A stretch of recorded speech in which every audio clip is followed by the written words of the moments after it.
So today we will discuss about country risk analysis. What is a country risk analysis? See, what is a country risk? First of all, let us understand. Country risk is a collection of risk associated with investing in a particular foreign country. So, if an investor wants to invest in some foreign country, what are the risks associated with that investment in that particular country? All that risk together, you can call it as country risk. Okay. Suppose if an investor wants to invest in some other country, for example, USA, Indian investor wants to invest in USA. So all the risks which will be associated in investing in a USA will be known as country risk. So it is country specific. So you can say, what are the risks? There can be political risk. This is a very important factor. You should understand the political situation in that country, political environment. Then exchange rate risk. This is another type of risk. Then financial risk will be there. Government risk. Okay, because government may change policy anytime. Okay, which may be adverse to the investor or it may be good to the investors also, foreign investors. So it is a government risk. Then there is a transfer risk, etc. So all these things together, which is specific to particular country, it is known as foreign risk, or you can say country risk. Okay. So very important thing you should understand, country risk varies from one country to the next. So every country will not have the same risk. Okay. Some countries' political environment may be very good. So there will be no political risk. Government of some countries may be very favorable for foreign investment. So there will be no government risk or adverse policy risk, etc. You can say. Okay. So it will be depending upon country to country. Which country you are selecting for investment, you should first understand what are the collection of risks in that country. It is known as country risk analysis. After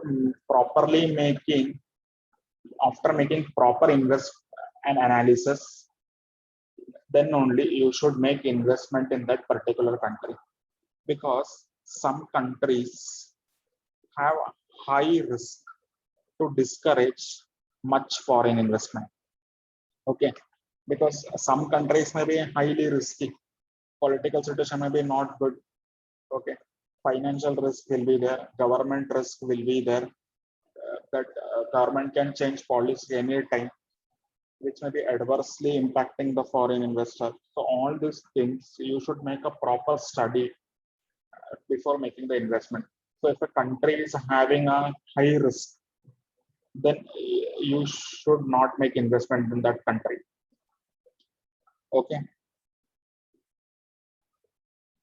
So what will happen if country risk is there?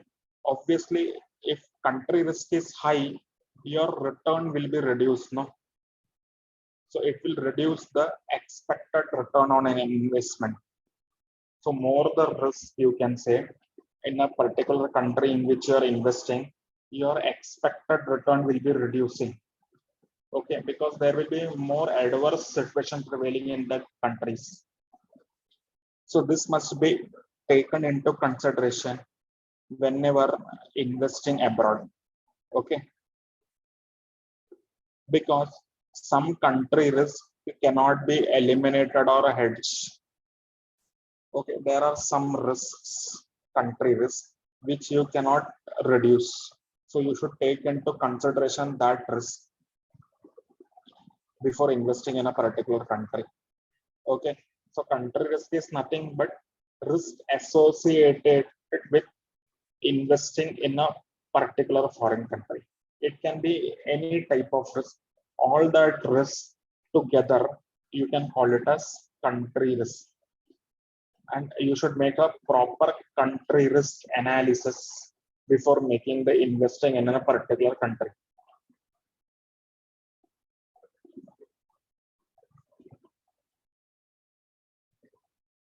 So these are type of risk which we have already discussed.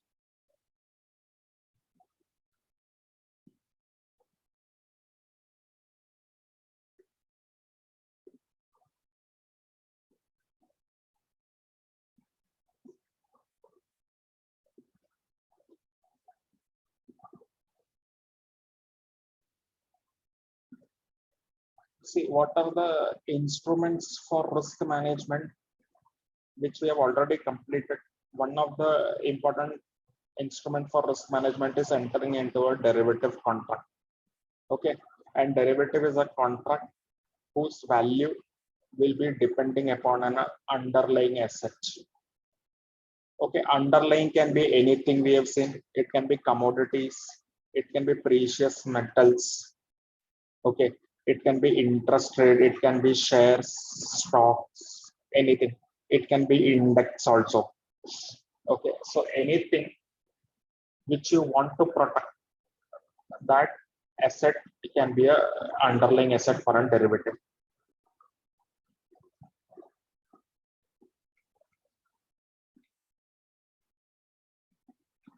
So derivative is an instrument which is used for protecting or managing the risk.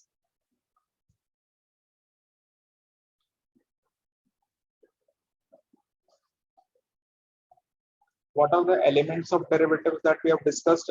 Derivative is a contract between two parties. It derives its value from underlying asset. It is having a specified obligation. If you are entering into a forward contract or future contract, it will be having a obligation.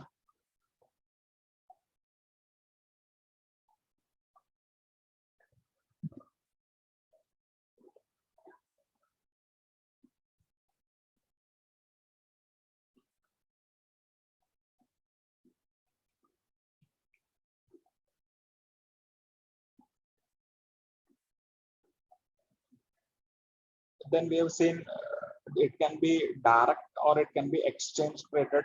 If it is a direct, it will be forward contract, that is over the counter between two parties directly. It is known as forward contract. If it is through exchange, it is known as futures. Okay. And derivative contract, one feature is that there will be no actual settlement. We have seen that only the difference will be settled in derivative contract. Types of derivative we have seen, see, over the contract derivative, which is a forward contract, and exchange traded are futures and options. Okay. Swaps is a type of derivative which will use for exchanging the cash flows. Interest rate cash flows you can exchange. Suppose if you want to make a floating rate into fixed rate and or vice versa, fixed rate into floating rate, you can enter into a swap contract. So all these things we have discussed: forward, futures, options, etc.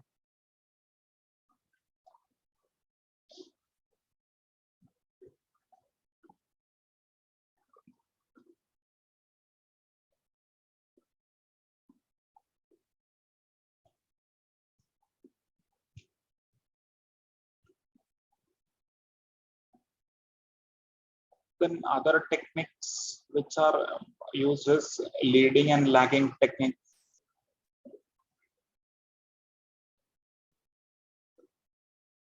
Okay, leading and lagging, which we have understood. Leading and lagging means delaying or preponing the payments and receipts. And another technique can be denominating the invoice in local currency. This can be another technique which we have discussed.